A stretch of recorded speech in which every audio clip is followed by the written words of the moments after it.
ये जो प्रसंग चला, एक बार नचिकेता नाम के ब्रह्म ऋषि के पुत्र थे वो, तो उनका जन्मोत्सव मनाया जा रहा था। तो जन्मोत्सव में अब वो ब्रह्म ऋषि थे तो बहुत से ब्रह्म ऋषियों को बुलाया, मंत्रोच्चारण हुए वेदों के, फिर गौवें दान की। तो नचिकेता ने देखा गलत हो रहा है, उन्हीं का जन्मोत्सव था, अच्छी अच्छी गौवें गौशाला में रख ली गई हैं और जो कम दूध देती हैं या जो दूध देना छोड़ने वाली हैं वो गौवें दान की जाए। तो उन्होंने दान करते समय ही पिता से कहा कि मुझे ये आपकी दान पद्धति ठीक नहीं लग रही। ऋषि पुत्र ऋषि थे, तो एक तरह से पिता का अपमान हो रहा है और पिता की निंदा हो रही है। उन्होंने कहा आप ये ऐसी दुबली पतली गौवें दान कर रहे हो, स्वस्थ गौवें, नई ब्याई हुई गौवें आप दान नहीं कर रहे हैं, ये दान पद्धति के विपरीत आप दान क्यों कर रहे हैं? गौवें किसके लिए रखे हैं? मेरे लिए ना, मैं पुत्र हूं ना, तो आप दान मेरे लिए ही तो कर रहे हैं, तो आप ऐसा दान क्यों कर रहे हैं? तो मेरे को किसको देते हैं?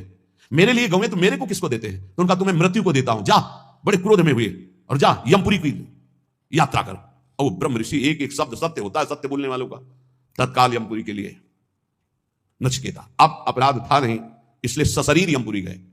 अब जो ही यमपुरी में पहुंचे तो जो 12 महाभागवत है उनमें एक धर्मराज जी को भी कहा गया, पापियों के लिए वो यम भयानक रूप है और धर्मात्माओं के लिए धर्मराज स्वरूप है।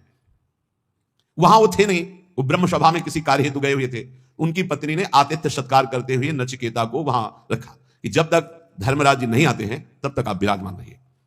धैर्यपूर्वक वहां रहे। जब धर्मराज जी आए उनको कुछ बताना नहीं होता, वो सर्वज्ञ है, तत्काल देखा कि हाँ इनका कैसे आगमन हुआ, जान गए, बहुत प्रसन्न हुए।